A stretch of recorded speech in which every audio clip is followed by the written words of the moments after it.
Travelers on the Omnibus occasionally touches on mature subject matter with mature language. As such, the audience discretion is advised. I'm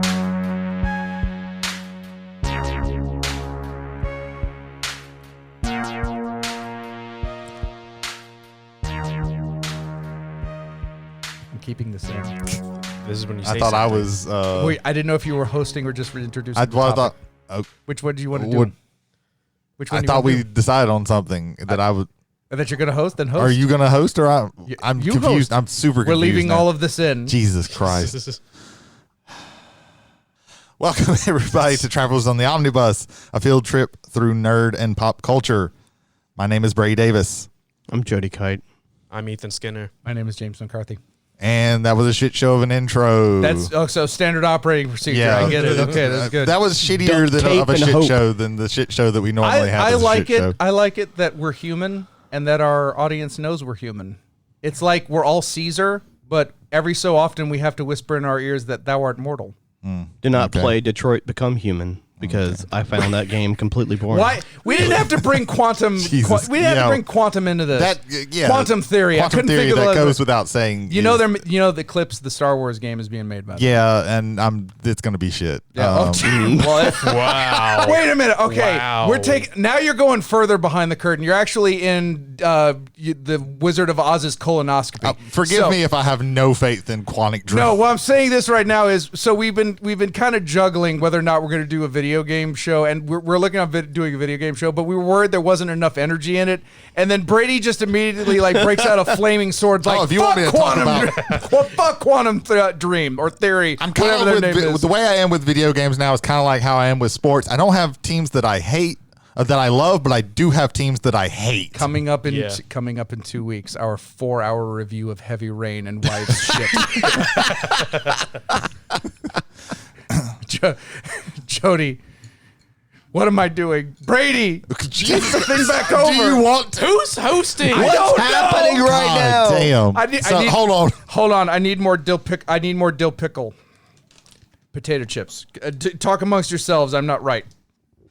Jesus. Jody, what have you been doing? All right, so I haven't had a whole lot of time this week to do much, but I have watched a couple of movies, and only one I'm going to talk about, and I'm going to talk about it briefly. Do you like horror movies? Yes. Yeah. Do you like semi-possessed demonic films? I know Brady's not a big fan, no. but let me lighten the theme a little bit by saying, do you maybe like demonic possessed films that include the possessed human with wearing a sweater vest? That's right. I recently watched 976 Evil, a film made in the 90s about a 1976 number, which was a number you used to call for many entertainment reasons, mostly, to find out who your favorite wrestler was not happy with at the time, for $4 a minute.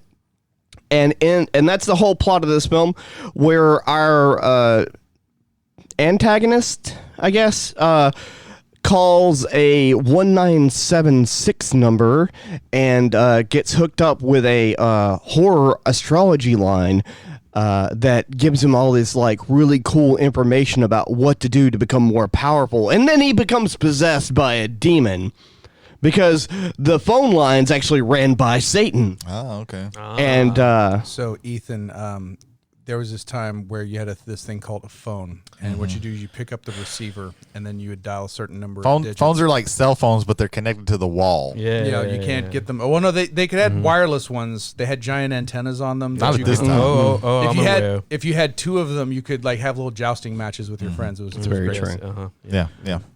But exciting news. But yeah, 976 Evil. It is a. It's not a great movie. I've heard of it, but I never had really any interest in watching. But if you like over the top cheese with your demonic possession, again, demon in sweater vest.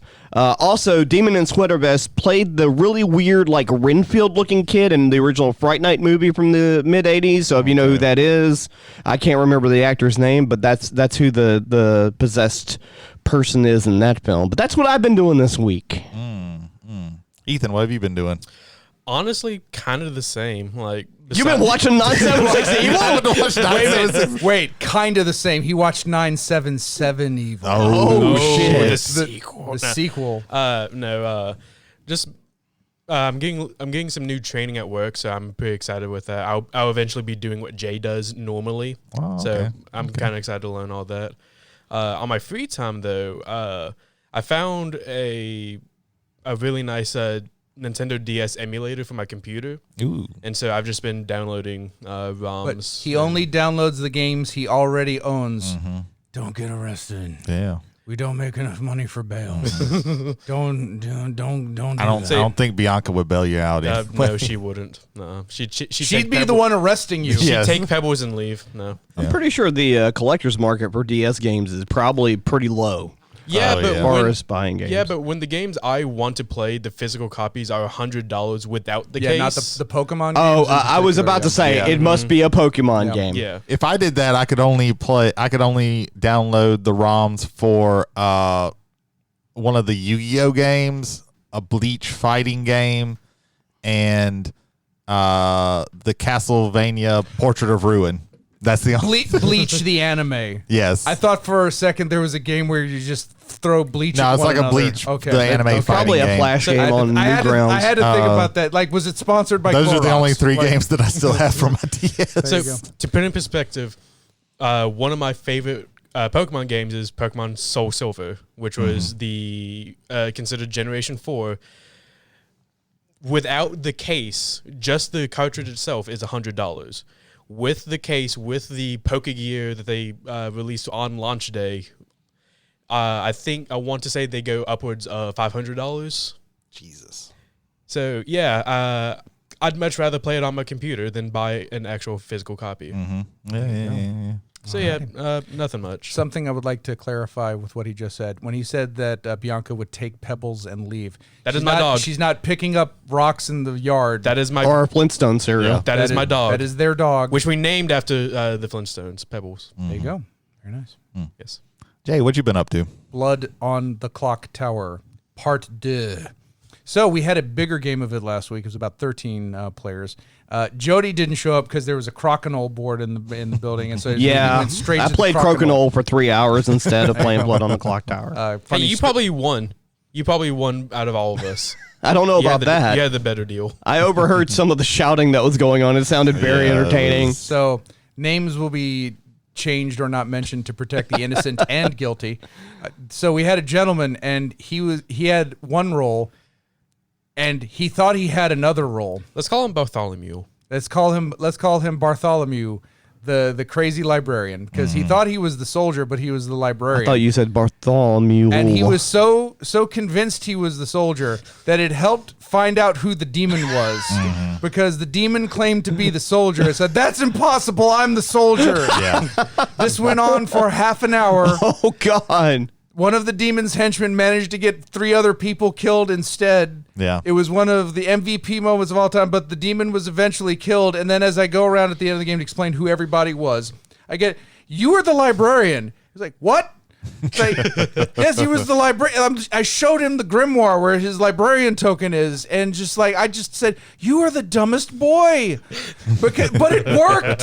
It absolutely worked. Yeah, it was. I will say this: there is a something to be said for a very strong personality and not breaking from what you believe is the truth. And if you can convince yourself, even when you believed it was there is some level Right. of value, I guess is the best way I can put it right now, in a game where social deduction is, where if you just hold on to your guns, depending on the group, it could see you through. So that was something I learned Yeah. from that game. Yeah. So there you go. That's some self-help shit right there. Also, shout out to Jason Holder for play of the game that game. Yeah. Yeah, he was MVP, even though our team still lost. What happened to changing the names of those who won? Well, it's only those that we're going to shit on. Oh, okay. Gotcha. No. He was a victorious man. I don't want to, because he didn't realize what he was, and I don't want to, I called him the dumbest boy, But really and truly, again, the tactic worked. Right, it Just worked. stayed to it. It's just, But I'm looking in the back. Self-hypnosis. I'm looking He from failed the back. upward. The thing is, he didn't know he was conning us. Yes. He didn't know. Because he conned himself. Yeah, Yes, because it he was- didn't know he was conning us. He was basically telling the truth. I'm looking back because like this starts going on, and I look at the board. I'm like, he's not the.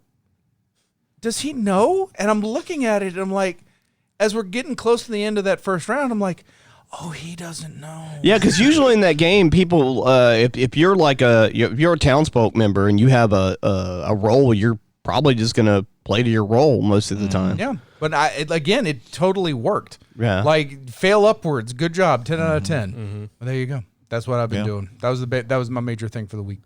Yeah, I played in that game. It was, I'm gonna be honest, it was fine. Like I don't necessarily get all the hype, but it was like a better.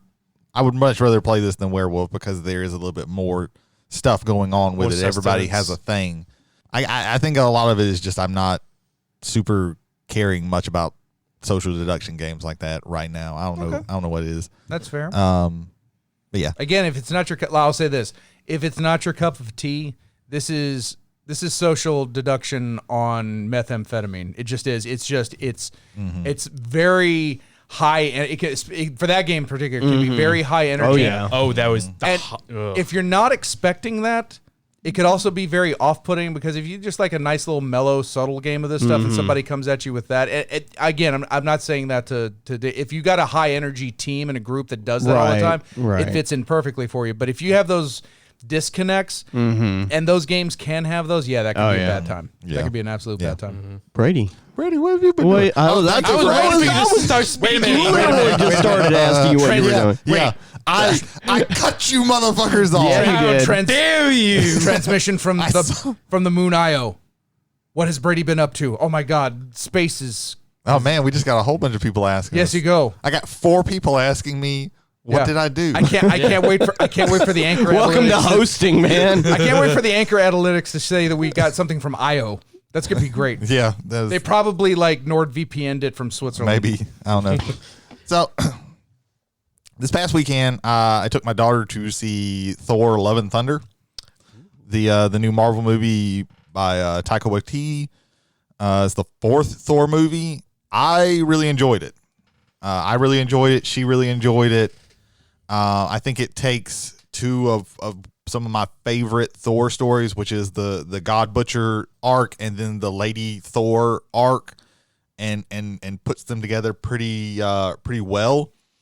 I was reading like some and listening, watching some reviews of it, and people call it unfocused, saying that it's not as good, and like complaining that, hey, this isn't moving the MCU forward anymore, and I'm kind of okay with that. Like, as long as they're just having fun movies, I'm really okay with them, like, not necessarily move. Like, there is that expectation that Marvel has created now, but I don't think that that's necessary.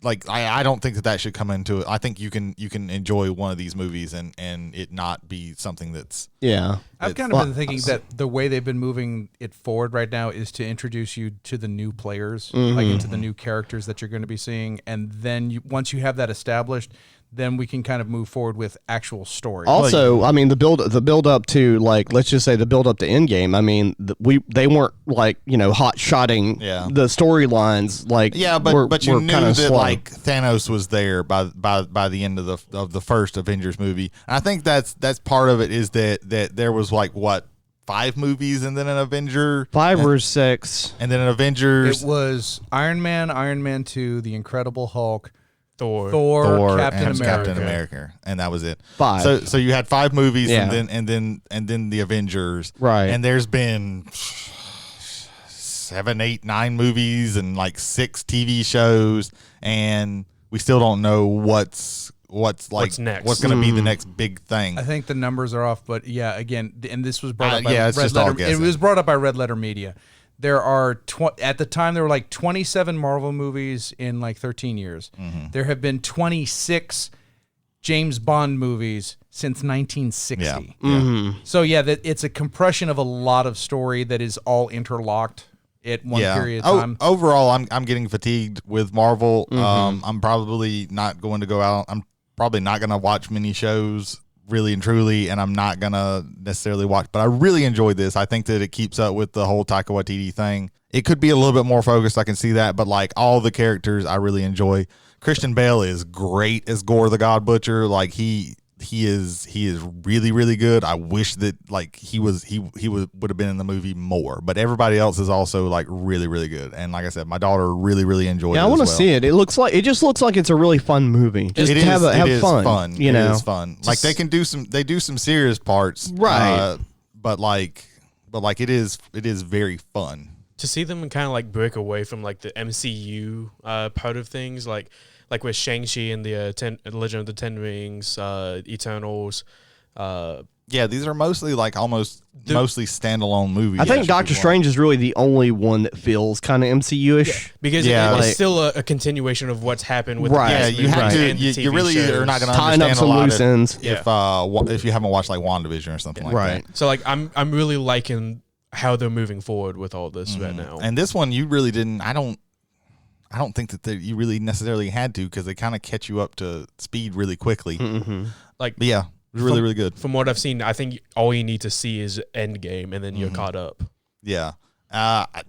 You could probably go without that because it does a little like quick run through at the beginning. Oh, really? But yeah, like my daughter, she hasn't watched the other Thor movies, and she was not super confused through it. So there's that. But she had watched like Endgame and stuff like that. So yeah. So that's one thing. The other thing was just another quick addendum on the Stranger Things talk. This isn't going to turn into the Stranger Things podcast, but I just want to note that also one of the things that I did since I had my daughter this weekend was she hadn't watched the last part 2 of Stranger Things, and she loves the show, but I had.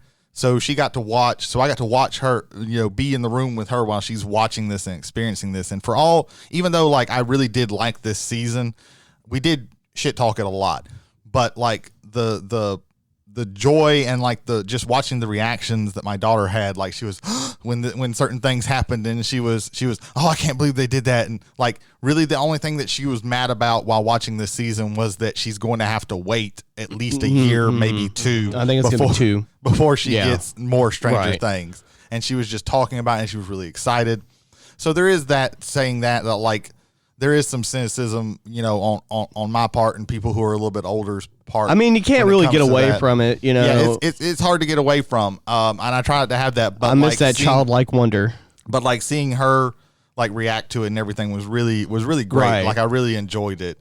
It made me like the season more, really. So yeah, so that's what I've been doing.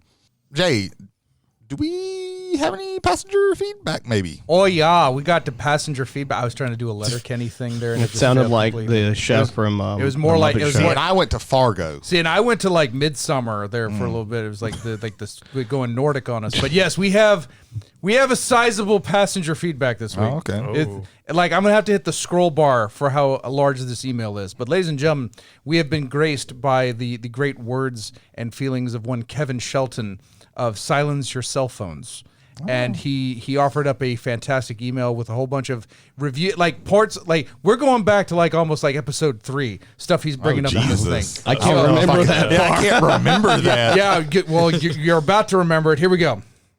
Dear travelers, strongly worded email incoming. Oh, Jesus. Oh, no. What a journey I've been on listening to your podcast thus far. Being a self-described nerd myself, I found thorough enjoyment listening to James, Jody, Brady, and Ethan discuss a plethora of topics ranging from, but not limited to, creating the perfect RPG, giving me the list of the top 5 board games of all time, period, in the world, period, ever, period, the Exalted RPG, the Star Wars prequels, what makes a villain super, and even giving some wonderful insights on movie scores and soundtracks that surpassed the everyman common knowledge possessed by most, and I loved every minute of it. Thank you very much. Yeah, thank you very much. Thanks. Jesus, it's gonna be really awkward when we get your name wrong later in the show. Well, hang on, hang on. Don't worry. It's not all primrose and sunshine. Don't worry about that. Blake Shelton has more. I soaked up so much information that I plan on using it for my own podcast. We'll expect a check for that. Yeah, Kevin, You can make the royalties out to you. You can send that to travelersontheomnibus@gmail.com. I don't know how you get a check through the email, but we'll work on that. Yeah. I also love the idea of collaborative storytelling in RPGs, and I believe a good DM has the same idea that there's definitely a balance of player to DM narrative. and a good DM can recognize the to adapt to the player's narrative and vice versa. That was quality stuff, fellas. So shout out right there to that man that I'm pointing at that y'all can't see because this is an audio podcast. But Yes. good job, Jody. Right now, you're probably thinking to yourself, this guy really loves our show, and you'd be correct. But Jesus. I have a few bones to pick. First things first, I actually ordered Letters from Whitechapel, and I'm really excited to play it. But I'd be lying to you if my basic ass wasn't thinking Monopoly, Life, Clue, and Scrabble as classic board games that I love. Ha ha ha. Why you gotta be on shit on Monopoly like that? Double crying laugh emoji face. I'm not much of a board gamer, so maybe I'll understand after playing Whitechapel, but I felt personally attacked. Lol. Real quick, let's just very quickly. I already feel like I live in Monopoly and that I'm going around and around in a circle collecting much money and then losing it every so often. Why do I have to play that in board game form and also when I'm living it in real life? That's me. Me personally, one reason, and this shout out straight to him about this. One reason why most people have a disdain for Monopoly is that you grew up playing the game wrong. Adding extra tokens when you shouldn't have been, adding extra rules, letting people like get by without having to pay or like Putting money in mortgage. their free parking. Yeah, free parking's free. Parking, yeah. Not you get paid for parking. Yeah, so all those things for Monopoly specifically, I think that's a big reason why Monopoly, Clue, too many dumb motherfuckers that I played with. This is just me. Fucked that game up most every time I played it. That's all I'm gonna say about that. There you go. Of those classic games, like Clue, I think is the better one. Monopoly was made to teach you how shit capitalism is, and it then doesn't it really. literally became capitalism. And then it became capitalism. Yes. So it's not.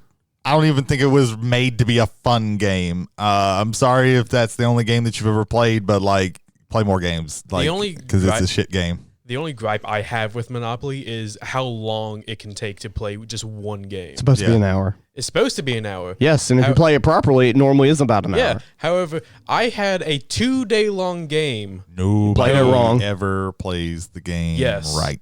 That is my only gripe with Monopoly. Yeah. Before we get further down the Monopoly PTSD rabbit hole, the second thing I want to talk about is Colin Firth versus Jesse Eisenberg. I heard a lot of hot takes in my life, but this is the one I'm absolutely cannot let slide. Let me begin by saying that I truly like Jesse Eisenberg. His role in The Social Network does seem like it was tailor-made for his personality, but I also think he brought a lot to the table with his skill set for that role.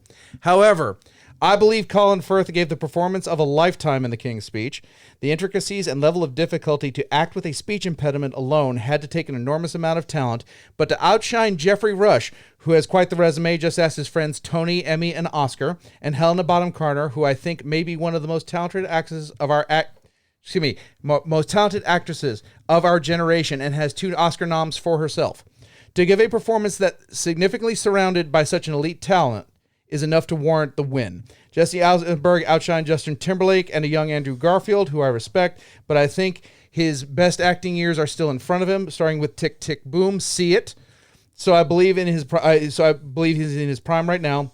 This one is a no-brainer for me. Firth won the Oscar and was more deserving. Well, history does shine on Kevin in this one. Colin Firth did win the Oscar on it. I actually emailed him back on it, just with my opinion on it real quick. I think Colin Firth was trotting on ground that had been very well trodden, and I think The Social Network was, especially in dialogue and how well those actors put that dialogue out there. Again, an Aaron Sorkin written film, you're going to have that.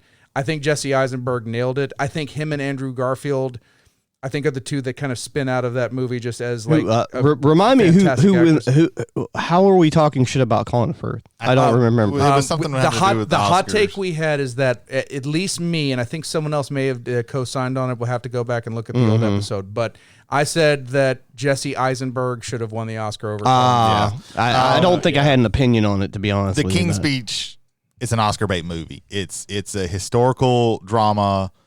Especially with like British shit, like it was tailor made to win the Oscar, and it was the safe bet with the Oscars. I don't ever watch the Oscars because who has that fucking time? But I do keep track of like who wins during like award seasons, even though awards are for this stuff are really shit. Sometimes the Oscars get it right. Sometimes they pick the safe pick. See Green Book. Don't see Green Book. Green Book was shit, and Green Book did not deserve to win Best Picture for Oscar. But like, Even though I love Mahershala Ali. oh, and Mahershala Ali is and Viggo phenomenal, and I Mortensen. get it. I was so disappointed when I Viggo Mortensen saw should have won for History of Violence. Yes, I'm just going to put that out there. Like, History of watch Violence. History is of fucking Violence. great. History of Violence is great. But like, the Oscars go with the safe pick. Nobody talks about the King's Speech anymore. It did not live in our collective consciousness, and the Oscars do that quite a bit with their picks. They will pick something, or they will pick somebody who as the best actor, or they will pick a movie that they give a whole bunch of awards to that just wash over all of us. See, and it happens so many fucking times because they get it wrong so much because they want the safe pick. And see, that's kind of my gripe with all these like award shows, like the Oscars, like the Golden Globes and all that. They tell you like, oh, this movie that came out this year is much better than the other nominations. When someone could just not like the one that got the award. Like, I personally haven't seen the King's Speech, but I have seen The Social Network, and I loved that movie. I did enjoy Jesse Eisenberg. I did enjoy Justin Timberlake and Andrew Garfield and their roles and how they portrayed the characters. I think they did a phenomenal job. See, nowadays the Social Network feels kind of quaint today, but I think it still has a lot of, like, it still lives on in our collective consciousness in a way. But I lost my train of thought. Shit. I just don't like award shows. That's it. Yeah, award shows, like, I don't particularly like award shows, but I keep track of them basically so I can get mad at them or see, like, if the person that I think deserved to get recognition got some kind of recognition, at least with, like, a nomination or something. Because I like keeping track of that stuff, partially to get mad at it. But, I mean, everybody's entitled to their opinion, but, like, the King's Speech, like, nobody remembers the fucking King's Speech. Like, it's just, like, it is flown out of our memory. It's up there with, like, Around the World in 80 Days and How Green Was My Valley and all those other fucking movies that won Best Picture. Like, nobody cares about this movie anymore. Nobody walks by, nobody sees the King's Speech on Netflix or Hulu or whatever screaming. I think Jay has another paragraph to go through. Oh, I have several paragraphs. Okay, shit. Okay. Yeah, I'm sorry. You were worried about, like, talking about Stranger Things, and then you got I just didn't want us to have Stranger Things podcast. We're talking about movies again. You got on a Colin Firth hate train. It was crazy. No, I love Colin Firth. Colin Firth is great. Too. He just, like, I like that he has an Oscar. I just wish it wasn't for that movie. yes. So, moving on. The last thing I want to address is the soundtrack score episode. Though I love The Lion King, I believe that soundtrack to be third or fourth best for Disney. No mention of Mulan, which is actually, all caps, the perfect Disney soundtrack, or Hercules, which was also super enjoyable.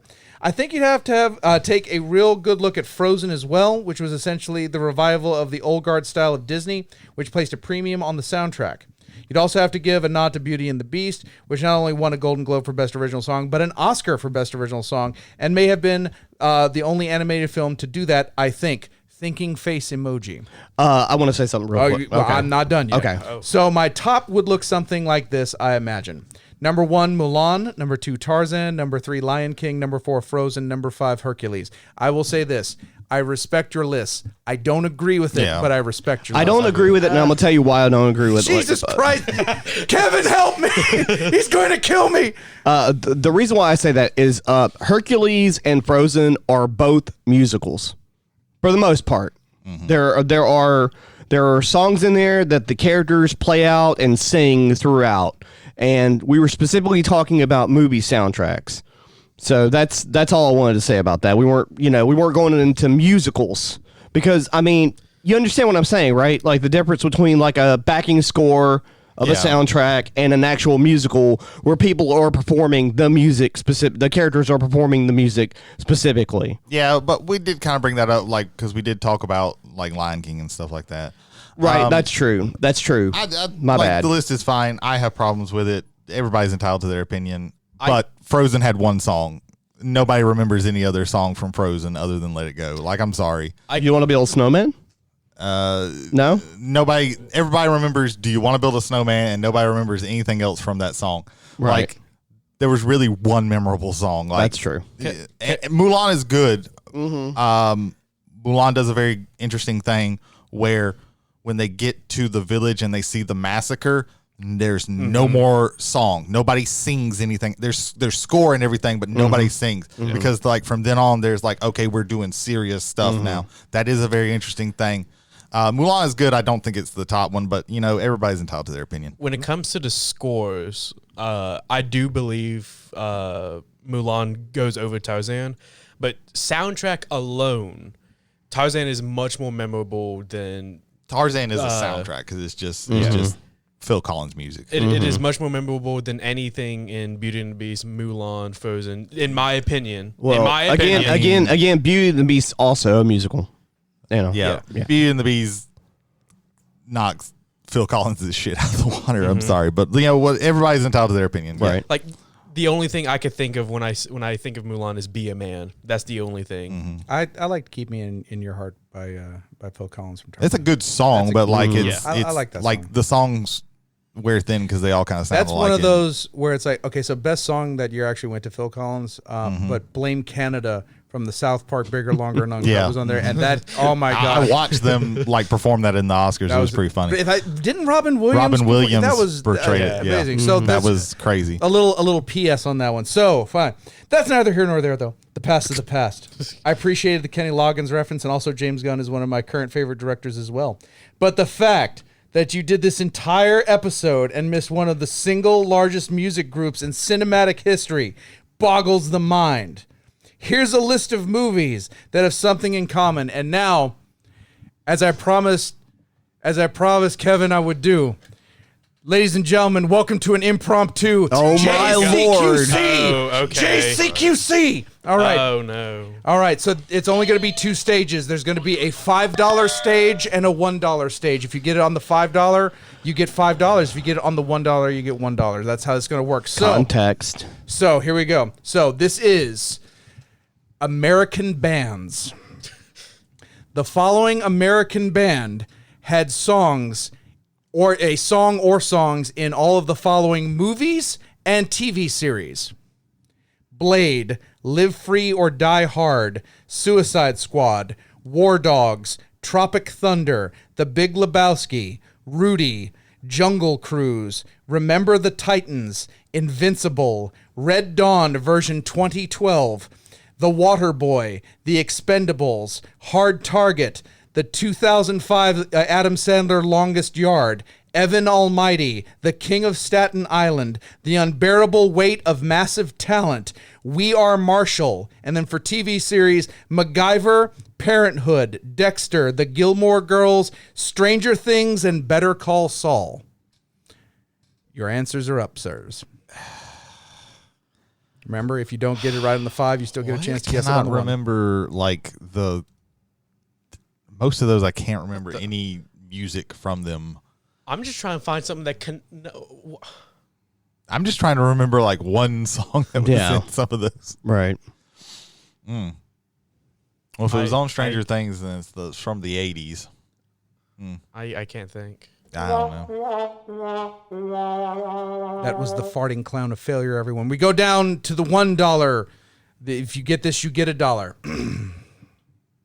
And I want to know, have you ever seen the rain? Clarence Clearwater Revival. I'll give it to you, even though you said Clarence Clearwater Revival and not Clarence. Ladies and gentlemen, Jody has won $1 off of Kevin Shelton's suggestion. So yes, there's something in common to all these movies and TV shows. Clarence Clearwater Revival. So wait, he named all of Kenny those Loggins was getting mentioned. CCR would as well. He mentioned all of those with CCR and didn't mention every Vietnam movie ever. Did he mention Fortunate Son is in every that is very true. Vietnam video. That is very If he true. would have said like any of those. Oh, if he had said one Vietnam movie, that was the tipping point on the probably. 4th of July would have probably tipped me Born off. on the 4th of July was another good one, Probably yeah. because Fortunate Son is in every fucking Vietnam movie. You just mad Jody won $1. That's all you mad about. I don't care about the dollars. He care. He matter. Is there anything else, Jay? Oh yes. Oh God. That's enough of that though. I've had This my should have say. just been the episode. It Shit, might man. be if it keeps going. No, Why did we're, we we're have to- almost there. If y'all won't keep pushing the emergency brake on the bus, we'll be fine. That's enough of that, though. I've had my say. The biggest thing I want you guys to get out of this letter is that I absolutely love your podcast. I love the dynamic. I love the content. Keep doing what you do. Sincerely, Kevin/Blake Shelton. Yeah. Good man. Good man. P.S. Oh, Jesus no. Christ. Jared and I will be in town in a few weeks if you gentlemen would like a couple of guests on the show to bring the overall IQ and attractiveness level to an optimal substandard par. hell yeah. So, gentlemen, I guess we're having guests. I have a thought. Okay.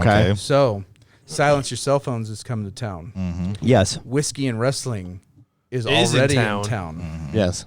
And we'll be here. We also have other friends in various forms and shapes that might also want to be a part of a supercast. Is this We the have mega episode? we haven't figured this out, but we haven't figured out a name for it. But gentlemen, are we cool with a supercast with Silence Your Cell Phones, Whiskey and Wrestling, and etc.? I'm definitely down. As long as I don't have to share my microphone with more than 2 other people, I'm okay with it. You'll have to With share only it two with, other you'll have people. to share it with it's five it's gonna people. have to be a lot of sharing microphones. We might have to move into the main building because of the. We might have to call it like. we might have to get Michael's 6-person thing. We might have to where- call it the podcast Nights of the Round Table. Like it's Yeah, gonna be it might good. be. Hey, we need to all get Yeti microphones because we're gonna need them. There Yeah. you go. But ladies and gentlemen, in the near future, the Supercast, Travelers on the Hopefully. Omnibus. But yes, Travelers on the Omnibus. That's a big thing that Whiskey you're and promising wrestling. our listeners. Silence your cell phones. If it doesn't end up happening, I'll just go back in time and edit this out. Okay, I have- because I have- that is how it works. I have time editing Okay, powers. cool. It's great. That's great. so you have but power over That's time. helpful. So if you would like to also send a diatribe email like Kevin Shelton did, again, thank you And very like much, for us to Kevin. respond to each thing specifically. Yes. Yes. maybe. In great detail because you have opinions, we have them too, and we love sharing them. That's why we have a podcast. There you go. Yes. Travelers on the Omnibus at gmail.com. Travelers has one L. Again, that's Travelers on the Omnibus at gmail.com. I'm going to shut down for 5 minutes because I kind of need it. Also, you Yeah. can directly message us on Spotify. Yes. Absolutely. And speaking of Spotify, we are on Spotify. We are on not on Stitcher yet, right? No So, Stitcher. there was some wording in there that I need to figure out Okay, what it means. yeah. We got to figure that out, but we'll get that taken care of eventually. Yes. And then I can have the possibility of listening to this podcast because I only. You've listen already to said podcasts you through don't Stitcher. you don't listen to it because you don't They like the don't sound of my your remember. voice. They don't remember. No, I will yes, I remind actually them. like this. Listening to my voice in my headphones, I don't like either. But I have to do it for this podcast. I don't like my voice, but I still listen to it every Well, week. nobody likes your voice. I either. knew you were going there. I knew I knew you were going there. It was low hanging fruit, Yet and here it was you are still working with it was me. barely in reach, and I just Ladies had and to- gentlemen, if you ever and wonder it why fell we- into my hand. if you ever wonder why we might start calling Ethan Happy Bee, you should play Vampire the Masquerade, and that's all I'm gonna say about that. yeah. All right. So yeah, Spotify, Anchor, Apple, Google. We're on all those places. So check us out if you are somehow listening to this in one way and hey, I want another way to listen to these 4 white dudes.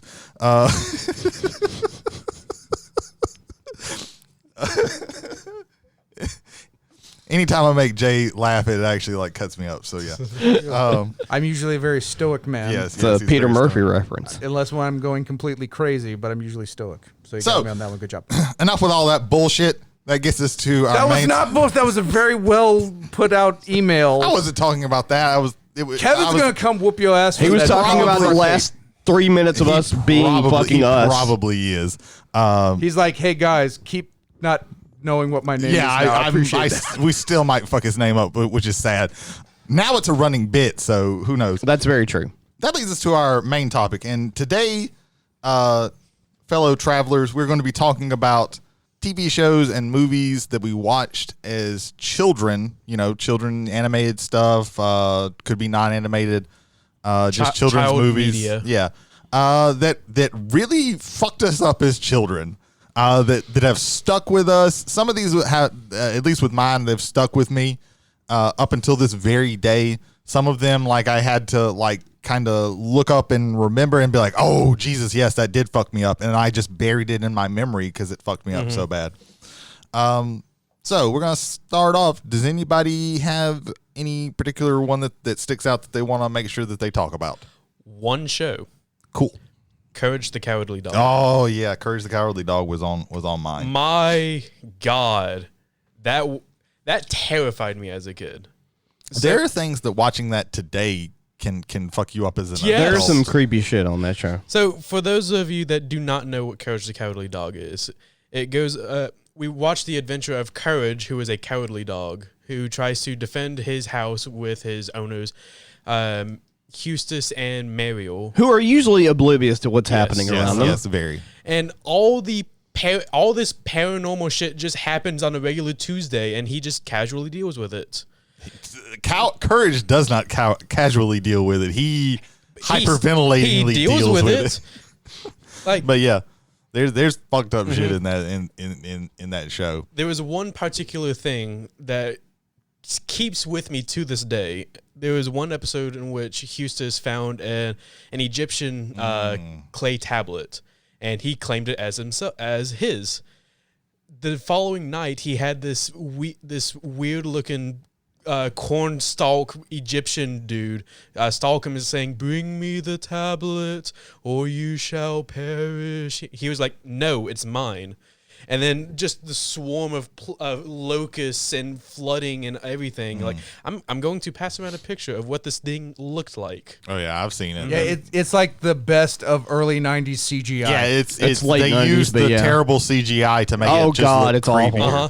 I saw this when I was 6, and this is still with me. So 2 weeks ago, ladies and gentlemen, we Yeah. saw this 2 weeks ago. The one of those that kind of sticks with me is the and I was a little bit older, but it still like fucked me up watching something that's like, damn, these are like really weird. The guy who would shave people and who had the big smile, I can't even remember his fucking name. It was like Fred or something like that. No, it was Fred. Like, oh man, ugh. I mean, Yeah. this.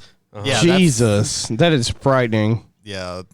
Like, Yeah, you're talking about esoteric horror right there. there was also one time where Courage had to talk to a tree, and the tree was like half cartoon, half someone's actual mouth just talking, and it wasn't really it was just creepy to watch. Yeah, there was that's a lot of like that is the uncanny valley. there was a lot of Yeah. like just creepy stuff in there where you just you didn't. And I remember with some of the other things that I might get around to talking about where you would just like you wouldn't understand why you didn't like it. You just knew that you didn't like it, and Unsettling. it made you feel Unsettling. weird in your body. Like so, yeah. So yeah, that's a really good one. That's a really good one. One other thing I want to mention: there was an episode where Eustace tried to learn how to plant a flower.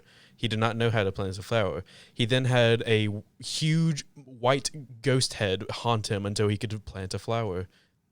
Oh yeah, I Yeah. remember seeing that one. Yeah. Ugh. So yeah, some fine It examples. looks like Zordon got out of the It does. Yeah, yeah. Like, what the hell? So some fine examples from Courage the Cowardly Dog. Yeah. Anybody else have one? Yeah. So I have a not on the scary, disturbing side, but just on the unsettling, really fucked up side of things. There was a short that came out around 1985 or 1986 called "When the Wind Blows." Have you ever seen or heard of that? This one I haven't heard No. of. I have not. All right. Well, Jay probably knows. I'll start. Keep going. I'll start explaining. You struck a rich vein here. Go Okay, for it. so we have our main characters are an elderly couple. Don't remember their names, but they live kind of like off in the countryside in England, and they hear over the radio that the bombs are about to drop. This is set in an undetermined time, but after World War II, so it's basically making you assume it's World War III. So the bombs drop, and they're kind of far away though. So even though they prepared and they boarded up the house with doors and things of that nature, it does wreck the house quite a bit. And, you know, the husband is very, like, nonchalant about help coming, and the wife is very accepting of it. It's like, don't worry. You know, people will be coming shortly to help us, I'm sure. As you watch them as the days go by, their bodies slowly becoming irradiated with fucking fallout. Jesus. And they start melting and vomiting and fucking just dying. And he's like, don't worry, somebody will come and save us. Oh, God. Oh. It's extremely depressing. So moral of the story, kids, don't smoke nuclear cigarettes. Don't smoke. Just don't do that. Yeah, that's nuclear. Yeah, like That- I wish we were a video podcast because, and maybe it's just like me thinking back all that way and just how much worse that was. But yeah, we're talking like Tom Savini level, like fucking gore. It's effect very of this grotesque. shit. It gets the point. It absolutely hits the point on Oh it. man, I found glad a I didn't watch that. I found like a quick synopsis. There is no rating for this. Like, No, but it aired on television. Yeah. And it's a cartoon, so, you know. And then one other little one I'll jump on real quick is this is kind of like the internet sort of made one clip of this whole movie sort of synonymous, and it's The Adventures of Mark Twain. The clip that kind of blew up about 10 years ago, but probably it's not in the zeitgeist anymore. It needs to be. It absolutely needs Is to be. when so the story is like Mark Twain takes these kids around basically through all of his story adventures is all that it's about. With one exception. They land. No, they don't land. There's a mirror or something in the flying ship they have or something like that. Anyway, they end up on this planet somewhere. I can't remember how they got there, but they get out of the vehicle and they're on this like really weird like landscape or whatnot. This is all claymation, by the way. Oh yeah. Yeah. Take the uncanniness of claymation. Okay. So they get out and there's this really weird character that doesn't have like an actual face.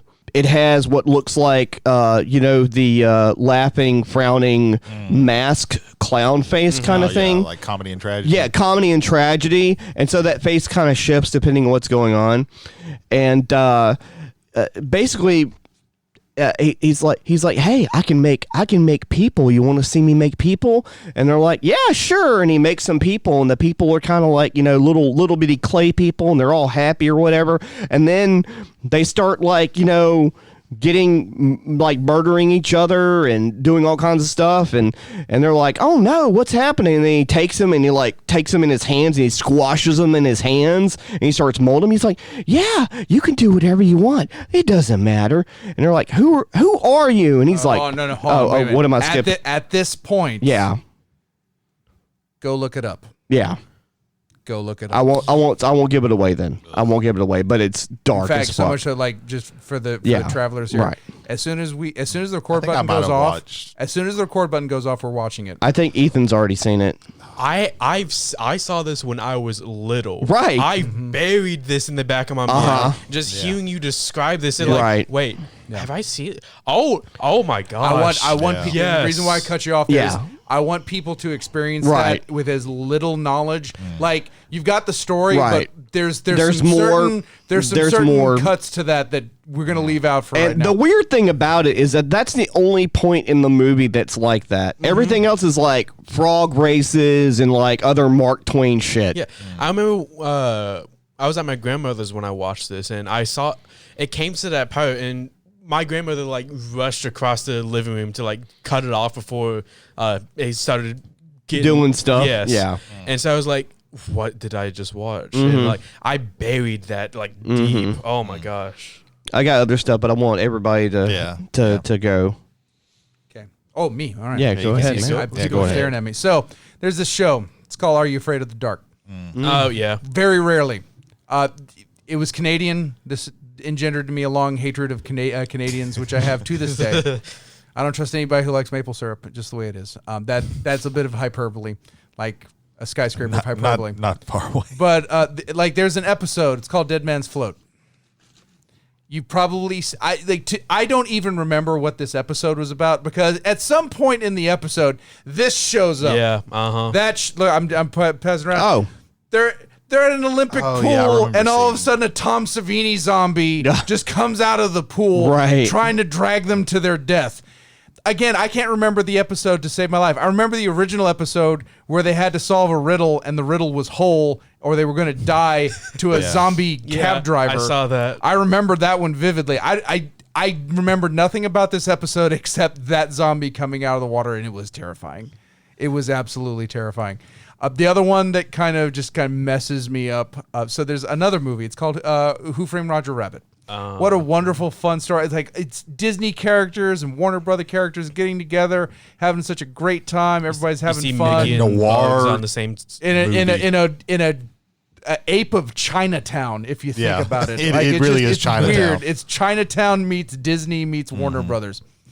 And it's a cute little like boot. Oh, he's so cute. He's smiley face. What is that Judge Doom guy doing? Wait, what? Oh my God, is that turpentine and acetone together? No, what are you doing? And he melts this little cartoon happy innocent boot. cartoon. That boot did nothing to nobody. It was like a baby, and he melts it. Yeah.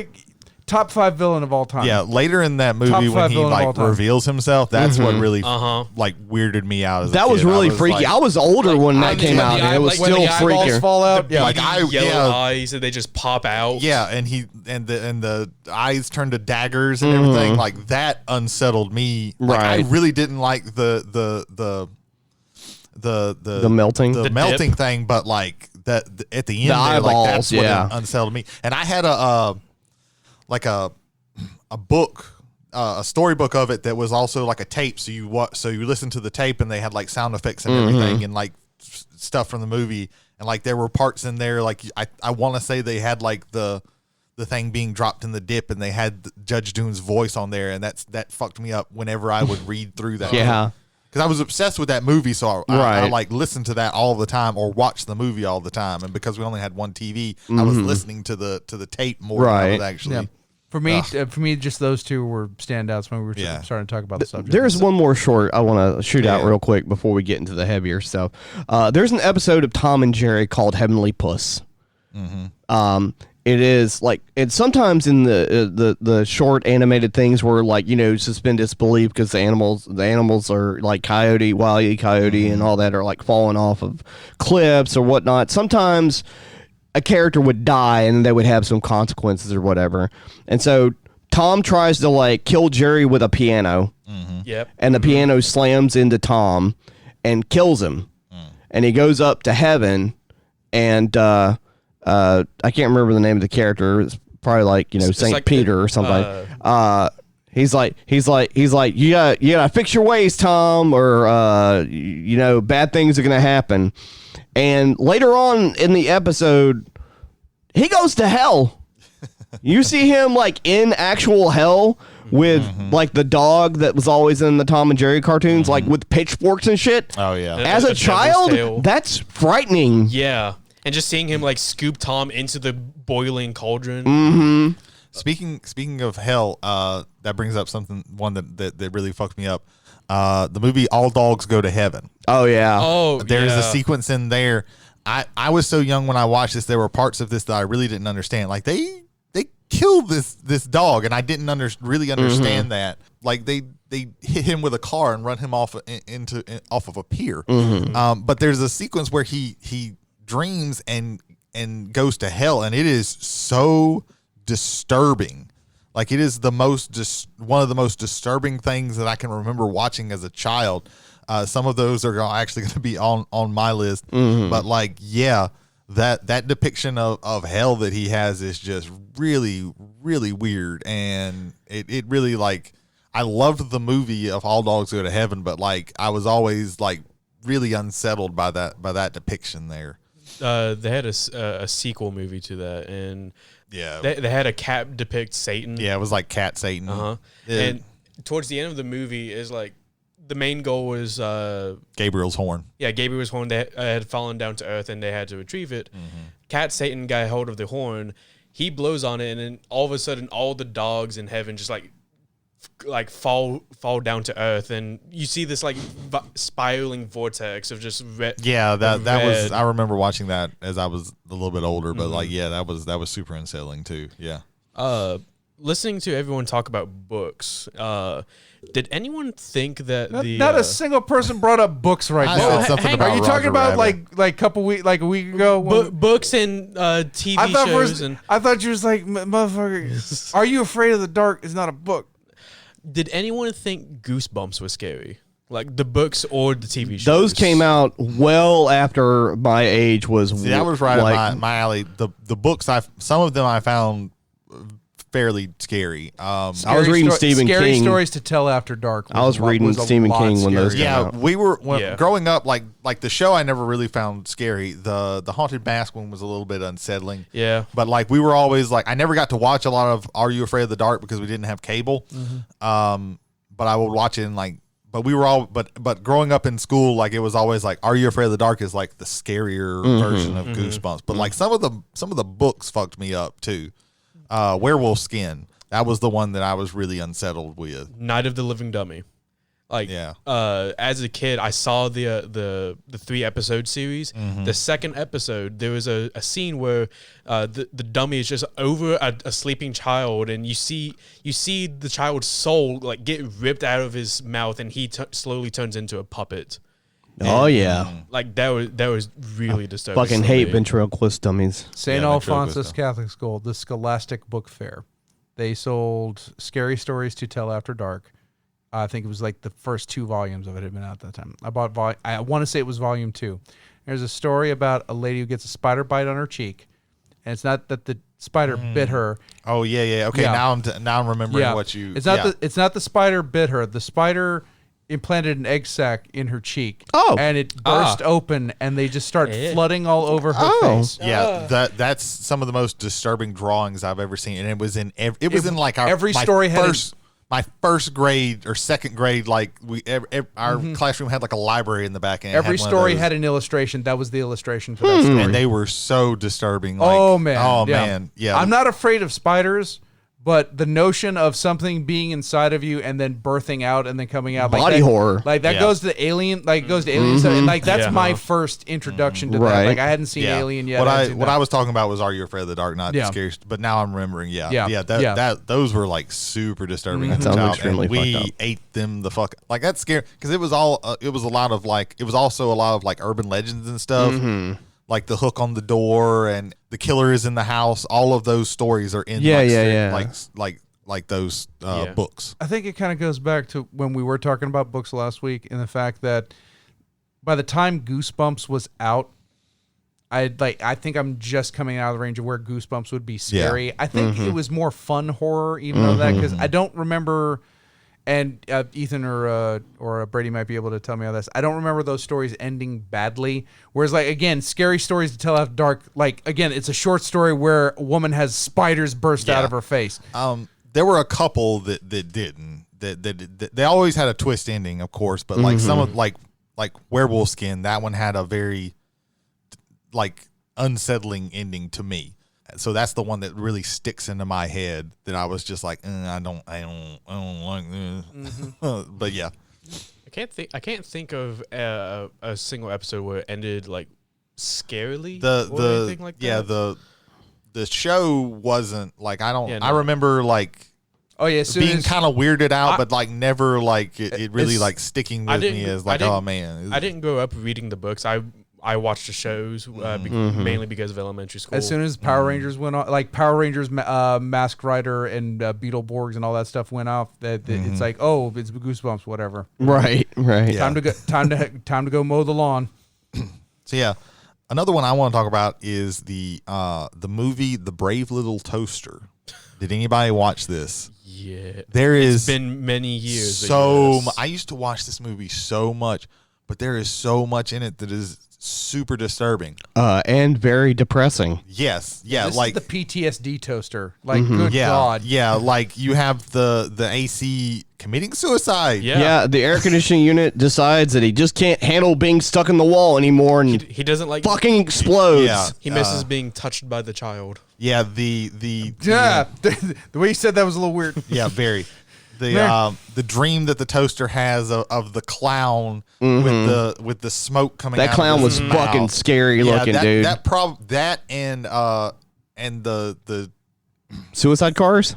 yeah. That was all. Yeah, that's super fucking depressing. There's that they sing a song. right. About, There's about a very just depressing being, song about like just giving up. Yeah, just being And done so with life. let me set the scene. There is a junkyard, and where these cars are getting like turned into little bitty fucking metal cubes, and there's like, I can't really do it anymore.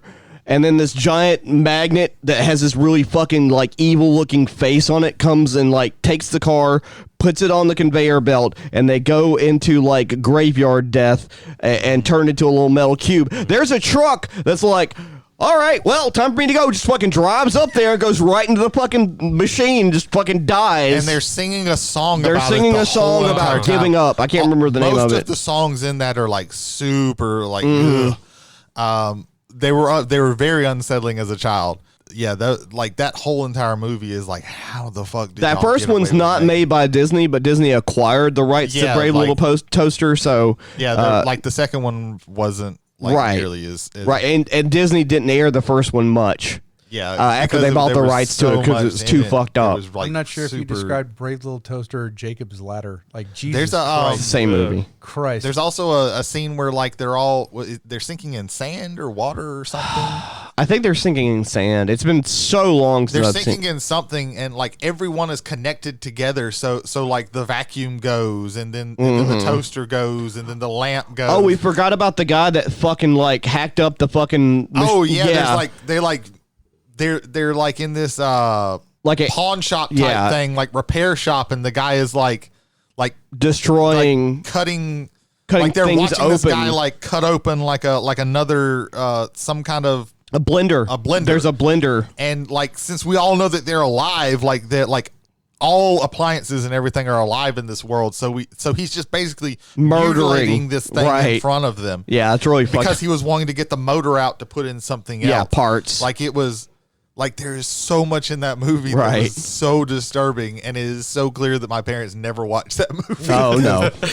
Why would they screen anything? It's a kids movie. yeah, It's animated. It's animated. Oh, It's animated. rated G. That's how I got to watch the Spawn movie when I was way too young. Holy fuck! That's not for kids. I didn't get to watch the whole movie. Well, no. No. But I watched way more of it than I should have. I saw that when I was 10 years old. I should not have. I'm not. Yeah, I'm I not was about saying. that- I'm not about saying that you age. should show your children Spawn, but that's way tamer than it could have been. Like the Spawn HBO series. It's a lot fucked Totally. up. That's yeah. totally that's different. what I'm talking Yeah. about. What the fuck? Yeah. That's what I'm talking You, about. they let you watch Spawn. From No, it was HBO. a cartoon. Yeah. and you could and you could go to the movie store and rent it. Yeah. and it was a cartoon, so Okay, it should I be thought. fine. Okay, I literally thought you talked about the John Leguizamo classic. No, Spawn. I also watched that one probably a little bit too young. I was talking about the movie. I will also tell you that I remember, especially in the 90s, one of the reasons that you probably saw that is that they would put stuff like that. If it had a cartoon on the cover, they would put that shit in the cartoon section. Well, this Like- was in the new releases, and I was just like, I think Also true. the movie had come out, and I liked the movie. Right, And right. I was like, oh, that's the movie, and that's Spawn. Oh, Right. it's a cartoon. It can't be that bad. Right. Even though I know it was rated like R or whatever. Yeah, yeah. But, and then like we had to bring it back, and it was a little bit embarrassing for me. We had to bring it back, and then they put a warning on there that this was not for children. And You were the reason. and I you was- were patient zero. I was You were the specifically guinea the pig. reason for that. But There you yeah. go. Oh man.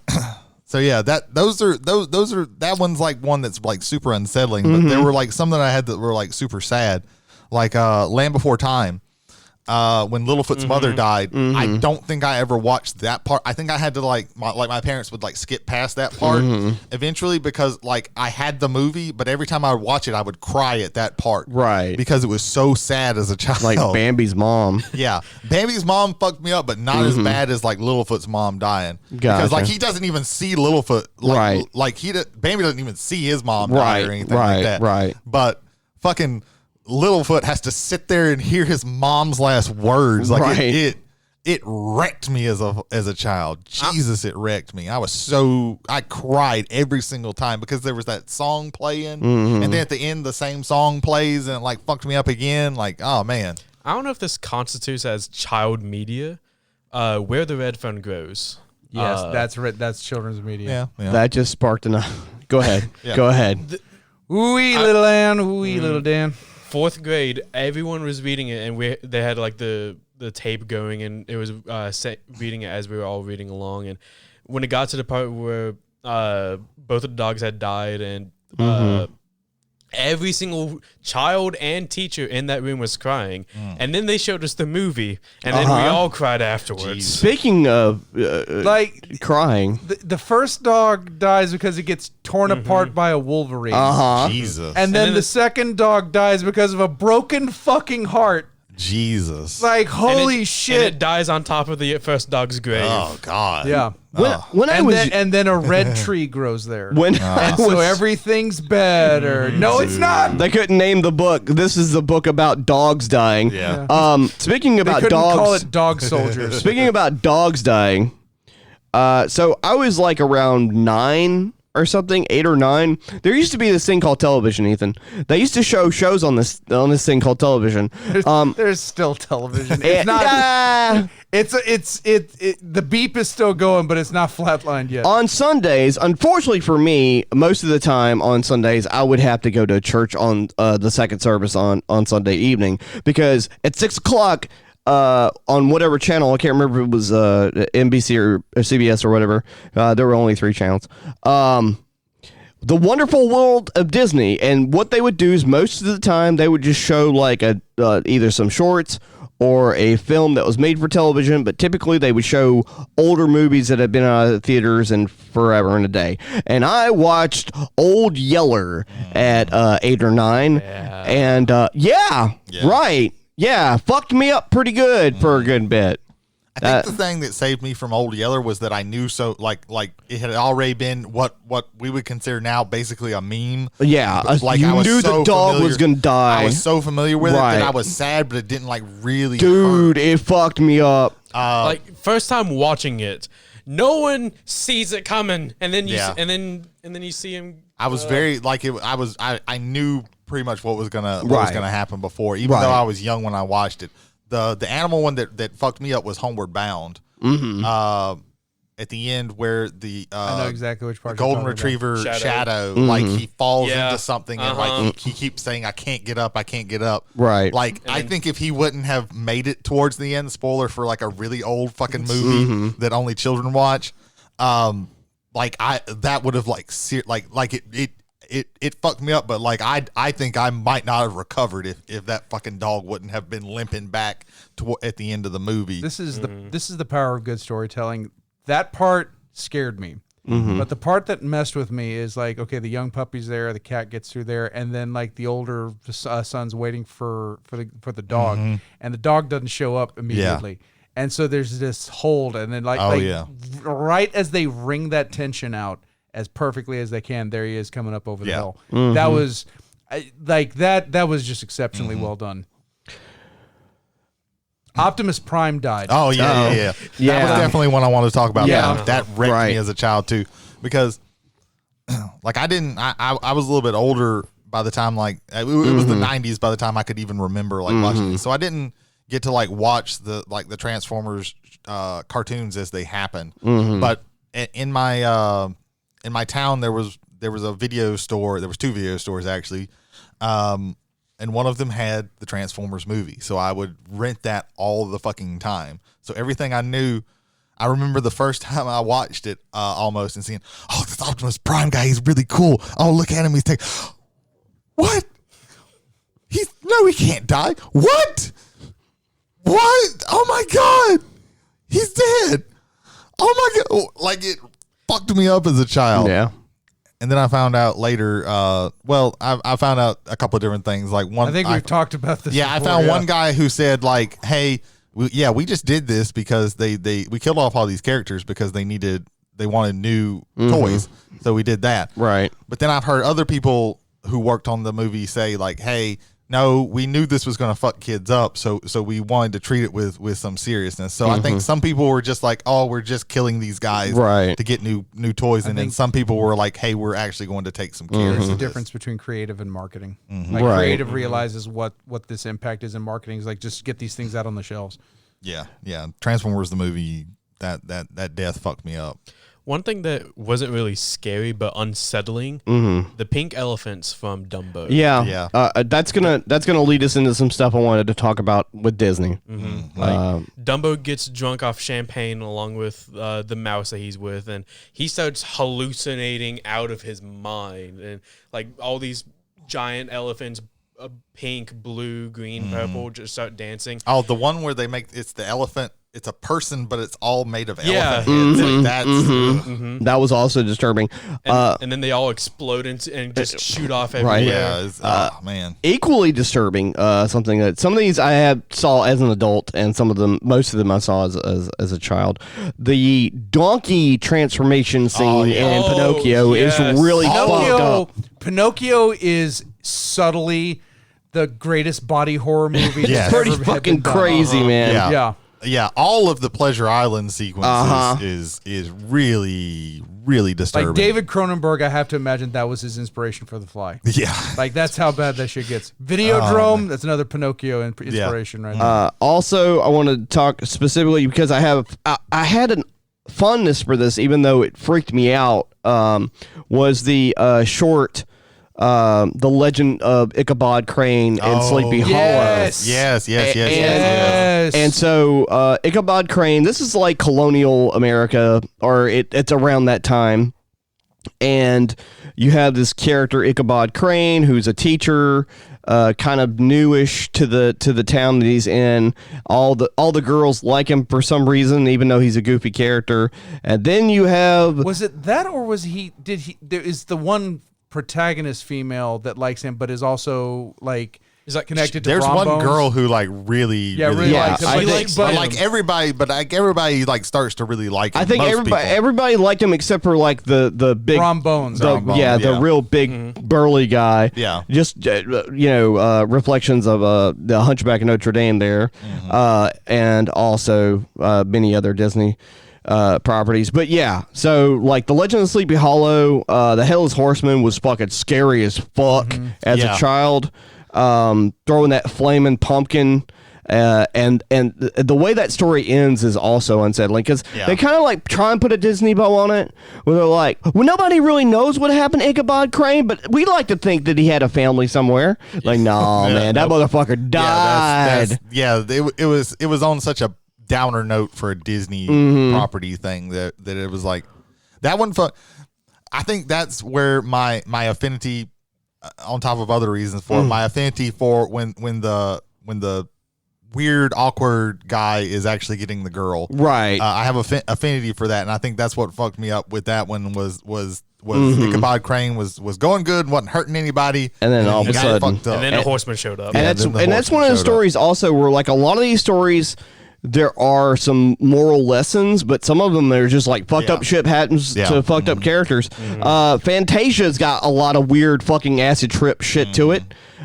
There is like, the Night on Bald Mountain, sure, and that's, demonic stuff. The fucking brooms freak me out more than anything else. The fucking Well, we know brooms exist. right. Yeah.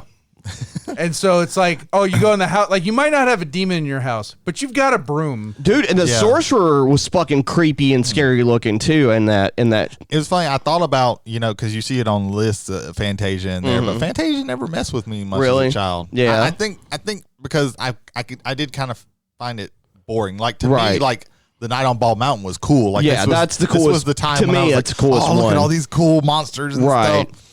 It never really messed with me, but I can see how it does, how it can mess with other people. And then there's a short that Silly Symphonies had, the skeleton dance. I don't know if you've ever seen that. I would probably know that if I saw it. It's got like the four skeletons that are dancing synchronous. Synchronous. I can't say it. That's some classic Synchronous. animation right there. Yeah. Yeah. It's creepy though. There's an owl that's really fucking creepy in that. Yep. So we're probably gonna get angry emails if we don't mention Watership Down and Plague Dogs, especially Watership Down. Yeah, Watership Down. I did not see Watership Down or Plague Dogs when I was a child because that a lot of that stuff didn't get released on VHS until much later. After it came out. And I think we've mentioned this very briefly here, but Watership Down, animated movie, rated G, general audiences. You don't even need to have the parents in there. Just send the kids in there. They'll be fine. Hang on. Yeah. Hang on for dear life. We're talking about it on a show where we're talking about things that fucked us up. Yeah. Yeah. Do you Luckily, like- I never watched these as a child, but if Yeah. I did, I found this on my Yeah. own, and I'm still disturbed. Yeah. Yeah. I'm going to bring up something that I laughed at as a child, but everyone else didn't. And really and truly, you should feel good that you were the ones that didn't laugh at this. I want to talk about that stupid horse Artax. Whoa. Drowning in the fucking Well, swamp. before we go into that, I want to touch on Watership Down and especially Plague Dogs for a second, Yeah. if I can. Honestly, bunny slaughter. Okay. Now, Plague Dogs to me, honestly, I'll say this, like Plague Dogs to me hit me harder. Plague Plague Dog. Dogs Okay, is so real quick, depressing. Watership Down. It's about rabbits that are moving out of their warren because they have to. They try and get to another warren, and there's a lot of fucked up shit that happens to the rabbits. There's the rabbit that was tripping balls the whole time was also really fucking disturbing. It's the Odyssey starring rabbits. But Plague Dogs. Let me give you a little. Ethan, you have no idea what Plague Dogs I have is. absolutely no All right, idea. so Plague Dogs. So Plague Dogs is a story about two dogs. We start the movie by finding out there's these animals that are being experimented on in this lab, and one of the first scenes we see is a warning for anybody who's sensitive to animal things. Because I'm definitely sensitive to that. They take a shovel and shovel a dead terrier out of the fucking cage. That's one of the first things you see. And then you basically see these two dogs escape from the lab. One's got looks like part of his brain or skull is exposed. They've been experimenting on these animals. The dogs get out, and the scientists go, "Oh shit!" Because one of those didn't say shit. Because this is rated PG, by the way. One of the dogs has the bubonic plague. Is a carrier because they've been trying to do tests and stuff like that. So the dogs get out, and the scientists are hunting them down. And the authorities are hunting them down. Now, while all this is going on, they come to a scene where there are these two hunters that are, I think, part of the posse that are trying to, get to the dogs or whatnot. And one of the dogs jumps on one of the 12-gauge shotguns and shoots the guy in the face. And you don't see it. He covers his face with his hands, but there's blood coming out of his fingers. And he falls down. That's one human dead. Another human dies when he goes off of a cliff. Several animals die in the film. It's really fucked up. Yeah, all right, so Artax and PG. Yeah. Plague Dogs is PG. Plague Dogs is Your parents can't super- handle that shit. Yeah, Super What is depressing. child gonna do? yeah. Yeah. So Artax, so he drowns in the swamp of sorrows. Whatever. I thought that was the funniest thing when I was a kid. Never-ending story for anybody. The never-ending who's not story, familiar yeah. With this. Anytime that the suspension of disbelief Mm-hmm. isn't there, and as I was watching that part, like my mother was in the theater, like, you get responsible mother. Thank you very much, Barbara. Much appreciated. Miss you. She said to me, "That horse isn't really drowning." And so, like, the entire time I'm looking at it, I'm like, "Oh, this horse isn't drowning, and this child is just going fucking ape shit about this horse that isn't really drowning." And so it's like when the suspension of disbelief is broken there. So that for me Okay. is like, but I yeah, can see that. but yeah, like watch an animal die. Yeah, for me, I think it was because because me as a child, I thought of, and that part fucked me up, but it wasn't the most disturbing part to me in the Neverending Story, which has a lot of fucked up parts. And I do want to mention a couple of them. It was the fact that you're thinking of Artax as just a horse, and you don't think. And as a child that was my age, I was like, well, he's just a horse. They don't experience like sadness or anything. And you actually like like you would think whoever would succumb to sadness in the swamp of sadness and sink down as Atreyu. But no, it's his fucking horse. Oh shit. The horse can experience a deep sadness so much that they sink into this swamp. Oh my God. Like that brought in like things that I had never thought of as a child. The actual story itself. Yeah. Like not the movie adaptation, but the actual story goes into much deeper detail, and the horse is talking on his way down. Oh, well shit. then. Yeah. Jesus. I remember Yeah. Brady also saying when we were talking about the Neverending Story, how the wolf character. Yeah, I rewatched this part where Atreyu, Atreus being hunted by the wolf, who is a servant of the Nothing, which is destroying Fantasia, which is the land and everything. And he basically has a philosophical discussion with this fucking wolf, who is very creepy. Like he's in shadow the whole time, and you can just see his eyes and his teeth, his face, and some of his hair as he talks. And they're just having this philosophical discussion where he's explaining what the Nothing is, and he's talking about how the Nothing is the collective, basically, apathy of the human race, and how it's eating away at Fantasia, because Fantasia is the hopes and the dreams of everybody.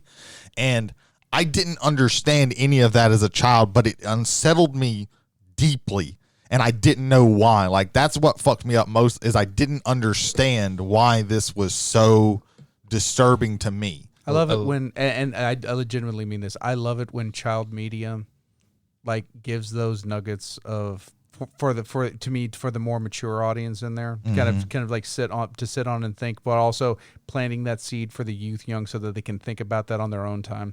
I greatly appreciate things like that. But yeah, like the rock biter talking after he loses his friends, and he's they lamenting. Look like really big, strong hands. Yeah, and like he's lamenting the lot because he wasn't strong enough to save them. And like there's concepts in that movie that like you don't understand as a child, or at least when I started watching it as a child, because it came out in the mid to late 80s, but I didn't watch it until the 90s. I think it was like around 87.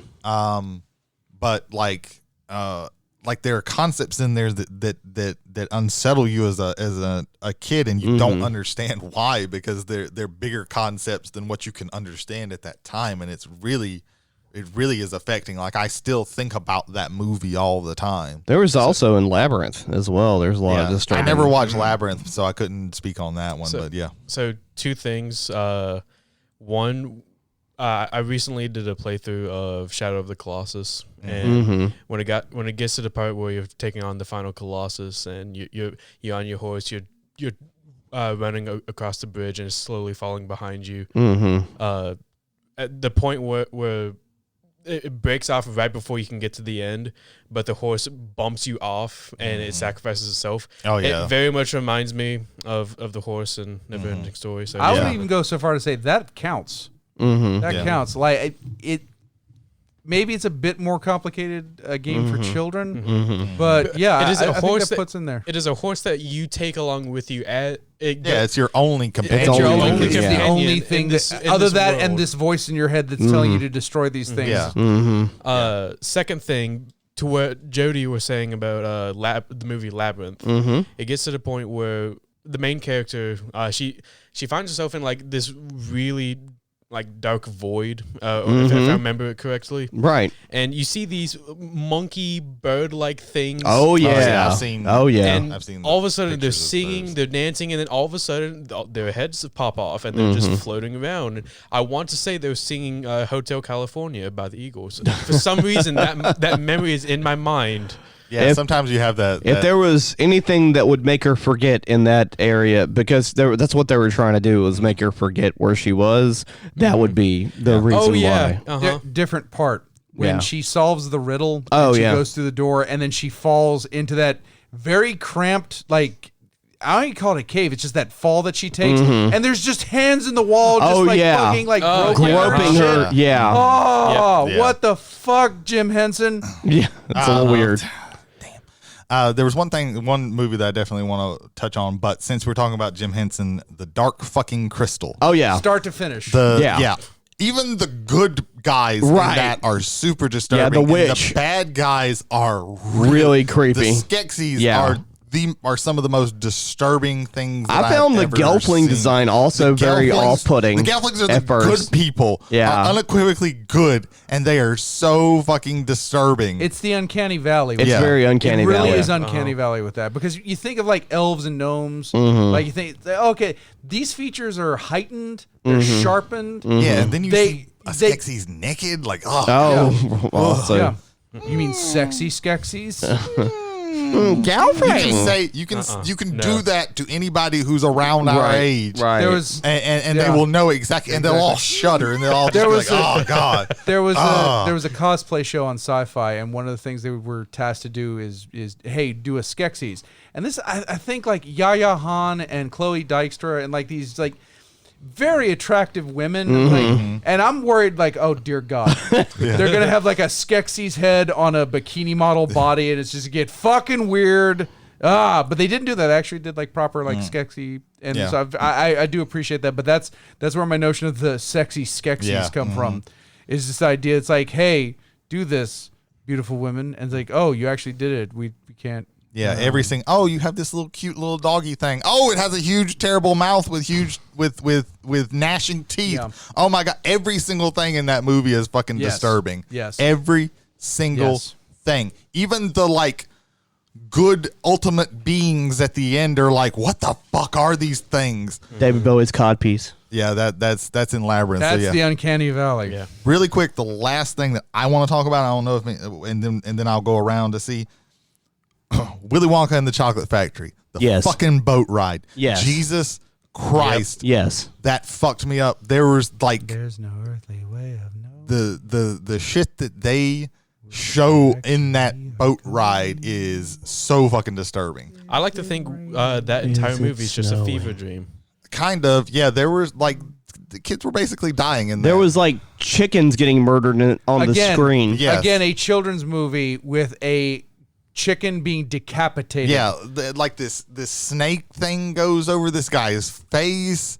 Yeah. Like I want to say, if I'm not mistaken, the people who were like on the boat with him didn't know. They what had was no going- idea not. what was being projected Yeah, on they them. Gene didn't. Wilder was the only one that Yeah, knew. Gene Wilder was the only one who Those are knew the what general- was. he only knew what he was going to be saying to them. Yeah. So if we want to talk about media that fucked us up, that fucked those actors up. Holy Oh shit. yeah, Oh, yeah. yeah, yeah. They were. Oof, I'm pretty man. sure one of those kids grew up to be the Zodiac Killer it might be. Maybe. Yeah. because of that single boat ride. I can't prove that. So, yeah, I watched that movie so much as a child and still like love it. Like it has a special place in my heart. But man, that is a fucked up part of that movie. And the Oompa Loompas kind of weirded me out too. I don't like orange people. And interesting, because Red Letter Media talked about it. One of the people who directed I think both the director and the cinematographer come from not industrial but documentary.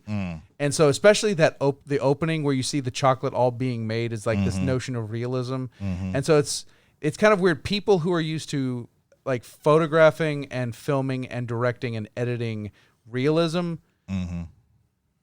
Doing this for a fantastical world. Yeah. I think there's something to be said. Like, I think they did it. Well, I mean, hell, it was like 75.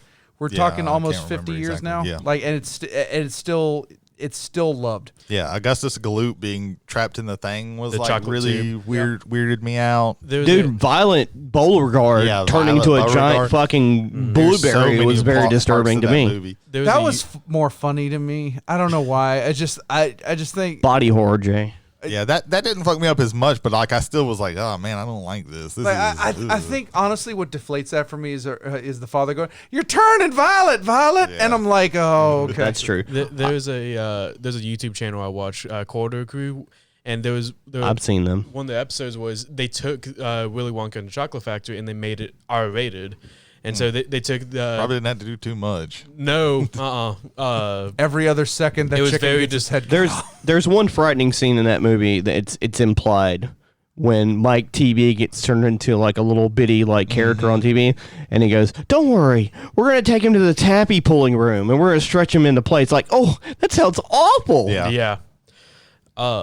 If there's one last thing I want to mention, Disney Channel made a show, Gravity Falls. I want to say 8 years ago or something Yeah. like that. It's not really. No, it was disturbing. Yeah, Like, they have some disturbing things in there. It's okay. I know I didn't watch it as a child, but I have like watched it with my kids. Like, and it's I watched a very it good show. recently, and I it's a really good show. There was one episode where they're like investigating a paranormal activity sort of thing, a poltergeist. All of a sudden, like they enter this big game room where all these mounted heads of animals. They're in the mansion, right? They're Yeah, in the mansion. all of the the animal heads, their eyes turn red, and all of them just start spewing blood from their mouths, and they all pull into the center, and then from the fireplace, a flaming skeleton comes out, and rated Y7. Yeah. There's a really good thread where the creator on Twitter where the creator was talking about showing like different things that he would get from Disney censors, like different comments and stuff. And then the comments that he would send back saying, no, this has to be done. Like, fuck you. Like, basically, like, so if you look that up, like, that's a really, really funny thing because sometimes they would just literally like do it a little bit worse to just fuck with them. Not to mention like the series finale series like Weird Mageddon, like the main antagonist, he turned someone's face like rearranged so like his where his eyes were, there were two mouths, where his nose was his ears, and there was something that I showed you fellas last week that I saw when I was a young child, and it's Ragged Ann and Andy. And it's a scene, well, there's a couple of disturbing scenes, but the one I'm talking about is the greed monster. There's a scene in the film where Raggedy Ann and Andy, who basically two stuffed animal toys. It's an animated film, I think it's like 78 or something, fall into this big pile of gross-looking brown stuff. You have no idea what it is. And it ends up being taffy, and there's all kinds of candy and stuff like that. And like every time they taste it, it tastes like a different flavor. And they mention all the different flavors they're tasting. And all of a sudden, this big mound of what looks like a talking fucking hill of shit starts shoving its own self into its mouth and talking about how much it likes eating itself and how greed is great. Yeah, that thing was very disturbing. No, thank you. Yeah. Creepy. The entire series of Reboot. Yeah, that had an Uncanny Valley thing with it. That is just the weirdest fucking, like, I know that's like mid 90s on television. Yeah, what was it? CGI, Megabyte and hexadecimal was like really weird because she changed her face and stuff. Yeah, and I liked it, and I'll tell you why I liked it. For one, I was much older. For two, because the computer animation was so archaic, the fact that they were inside of a computer made the animation style make sense in a way. That was the only way I let it go. Yeah, that show went off the fucking rails though. If you kept watching it, yeah, there were. I thought that I had watched all that show as a child, but apparently I missed a lot. Dude, there's a point in the show where like, because like most shows that are not like episodic, which means like every episode doesn't tie to the next episode or whatnot, you would have reoccurring themes, but you wouldn't have like, you know, long story arcs or whatever. After the second season, they decided they wanted to start doing story arcs, and so one of the story arcs was like the little kid that hung out with like the you know, the older dude or whatever, got stuck in a time warp of some kind and came back as a 30-year-old character. Yeah. And then later on, they decided that they were going to fix that somehow, and somehow brought the young version of him back, but his old version was still there too. I remember the part of that show that fucked me up, besides like some of the characters, was just the fact that when a game was played, like this area would be blocked out and they would have to play this game.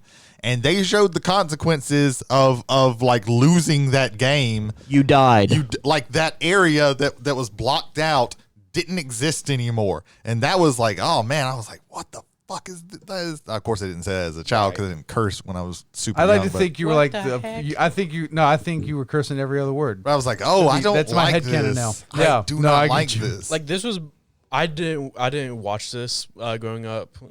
This is before my time, but I do know what you guys are talking about. From Brady, what I've seen, it's disturbing. Say it. He's a weirdo, baby. Yep, All right, there we it is. go. Okay. There we go. So yeah, does anybody else have any quick thoughts or anything about this? We've talked about this quite a bit. So, I'm gonna go over some stuff. I'm not gonna go into any details. Shows that had disturbing episodes: Ren and Stimpy, Rocco's Modern Life. Yep. Just say Space Madness for Ren and Stimpy. Space Madness was up there. Happy Joy Joy was Happy also Joy's up back, there. Yeah. There might have been a couple of disturbing episodes of Doug, but I don't remember them. Real Monsters, that whole Cow and show. Chicken. Cow and Chicken had a couple of disturbing episodes, but on a different level. Yeah. Yeah. Does anybody else have anything else? Just a couple for me real quick. There was an episode of like the New Adventures of Batman and Robin, which came out after Batman the Animated Series, where like Robin falls in love with this girl, and it turns out that this girl is a piece of Clayface that he sent out that becomes sentient. Oh no! And like she like melts back into Clayface. Like Oh, that God. really fucked all me of up. all of the Clayface episodes. Yeah, all of the all the Clayface. Clay- every single one. The of them. episode that was disturbing, but on a very sad level for me, on the original Batman the Animated Series, was the one with the robot Batman. Yeah, that Were- one was fucked up. yeah, Were- the one were- made by Hardak. Yeah, Yeah, where it was like I took a human life and like couldn't handle it. Yeah. The real Ghostbusters, there was a lot of that, but the one that really sticks out to me was there was one, I don't even remember what the episode was called, but it was about a doomsday door. It was like this door with this black face, like demon face, that just kept saying, "Do not open until doomsday." One of my favorite episodes is Ragnarok and Roll. Okay. That's the one where he's got the flute and he's playing for the end of the world, and there's a face in the clouds. Oh, Jesus. That's really fucked up looking. It's from the I second watched season. a lot of the real Ghostbusters, but that's the one that really stuck out with me. Powerpuff Girls, him, just him. Oh yeah, Satan. Satan. That fucked me up. A child's show, The Misadventures of Flapjack. Just all of it's Yeah, that's one disturbing. that I didn't watch, but I've seen. It was I've that seen show was stuff. just weird though. Yeah, it's still disturbing. Yeah, there were a lot of those that were like weird and disturbing. There was a wife made entirely out of candy that's somehow sentient. So yeah, I think putting a bow on this, like you will look back at a lot of stuff that you had as kids. I will say though, like I wouldn't change a thing about any of these movies that I have watched. Oh, not at some all. of these, No. some of these are like Who Framed Roger Rabbit and Willy Wonka and the Chocolate Factory are like near and dear to my heart. Like I will still watch. I watched Who Framed Roger Rabbit like last week. Like that's a movie that fucking holds up. I wouldn't change anything about any of these movies, and I am glad that they can stick in these mature themes and these things that because as children I think we don't need to always just be on the safe side. That's true. However, don't expose your kids to plague dogs. Yeah, Plague Dogs and Watership Down. Don't do that. If you see a anime called Grave of the Fireflies, Yeah, and you see a darling little girl and her older brother, just Yeah, wait. that's not wait. one- Wait till the kids are older for yeah. that one. The kids need to be older. for that. and Barefoot Jen, also another stellar winner in that same regard. Oh yeah. Like some things maybe kids don't need to be just because it's animated doesn't mean a kid needs to see it. But most of these things I think that we've talked about, I would definitely be okay with kids seeing. I'll take a very small old man stance on this. If it says parental guidance, watch it with your kids yes. and discuss it with your kids. Be a parent. Mm-hmm. Figure out what they took from it and see if you can't, and figure out what you took from it, and then have that discussion with them, because that's how you teach kids to be able to handle subjects that are difficult. Mm-hmm. Yeah. Yeah. I'll second that. Because you shouldn't use these movies or anything as babysitters, because then kids are gonna watch some shit and get fucked up They're and gonna not watch be the able to Brave Little process Toaster it. by And yeah, they're gonna themselves. watch the Brave Little Toaster and have an existential crisis. Yeah. And They're you're gonna not go there to to. bed. They're gonna go to bed at night. They're gonna unplug the toaster and they're gonna hug it all night because they don't want it to die. Yeah. They're gonna touch the thermostat. It's like, you've been through so much. I'm so sorry. Yeah. If I would have had a toaster that looked like that, like I would have definitely done that as a child. But yeah. So yeah, that's some stuff just dipping into our childhood, talking about some things. That leads us to pulling on into the station, bus stop, whatever the fuck we've decided. I can't remember. Just keep changing it up. Yeah, We're pulling yeah. into the Starship Paradise. Yes, we're We're a shuttlecraft now. It's a shuttlecraft. we're Travelers on the the shuttlecraft aircraft. bus or something. There you go. But So- something bus adjacent. Something bus adjacent always. So yeah, Jody, tell us about Something. one of Fearology those. is There you go. Fearology is a show hosted by J.L. Kite, and it's a podcast about horror and the history of horror through his own perspective. It's on Spotify and Anchor. Check it out. Cool. Ethan, tell us about someone. Do you like whiskey? Do you like wrestling? There we go. That's the classics. That's the classics. If you like both, listen to Whiskey and Wrestling.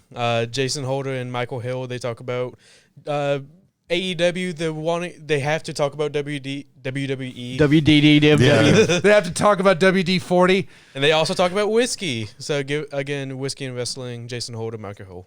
Yeah. Hang on. Ladies and gentlemen, silence your cell phone.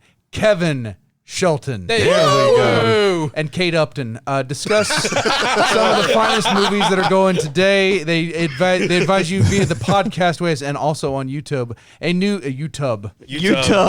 Ah, okay. You light some candles, put some lavender in the water, sit down. Don't Google search YouTube. Make sure you get the suds going. Yeah, no. I think we need to stress that. Don't search YouTube. Yeah, don't search YouTube. Keep that safe search on. And also, if your search list says, "Do you mean Tub Girl?" Run. Yeah, Run. Yeah. Dun dun dun dun dun dun. But yes. So, yeah. But Silence Your Cell Phone's a new live show, usually every Wednesday or wherever they damn well feel like it. Yeah. They talked about Elvis. There was glowing reviews of Elvis. Glowing reviews of Elvis. So I need to see that. Some say I'm a villain. You and me are two people. Two people in the same way. It's like, why is this going Norwegian by way of Cleveland? See, what the fuck? My siblings, they went to go see Elvis last week, and they're saying that's really good. However, I don't trust them. So. My daughter liked Elvis, but I don't know. But for more she discussion, has some good taste, but some also not Yeah, good taste. So take that for what you will. But for Brady, more discussion on everything Elvis and movies, silence your cell phones. Kevin Sheldon. Hey, Jared Brady, Hubbard. how about you do something? Oh, well, thank you. I'll do that. Hey, if you're ever in Goshen, Mississippi, why don't you stop on down to McNarb Gaming, get you some board games, get you some Magic cards, some Pokemon cards. They got fucking puzzles too. You want some? That's the tagline now. They got some fucking puzzles Some too. fucking puzzles. You wanna go somewhere and have and do some Magic tournaments and stuff like that. They play Smash Brothers, RPGs. They got tons of RPG. They got stuff. chess. Yeah. They got chess. Hey Ethan, they play Smash Bros. Do you always beat him over there? Most of the time I beat them. Most of the time. It used to be all the time. What happened? Most of the time they do RPGs on Wednesdays. We do board games on Thursdays. They have a board game wall where you can like check some stuff out before you buy it. And McNarb Gaming is owned by Greg Spanner, who has allowed us to use this studio to record in. So thank you, Greg, for that. Greg. Thank you, Greg. Thank you, Gregory. So yeah, visit McNarb Gaming for your board and card game needs. And I think that is about it. Are we going to end as awkwardly as we began? No. What believe so. I would ask though, what are we doing next week, Brady? yeah. So yeah, we're going to do next week. We are going to be as awkward as we did. No, because our awkward was complete silence. Yes. Yeah.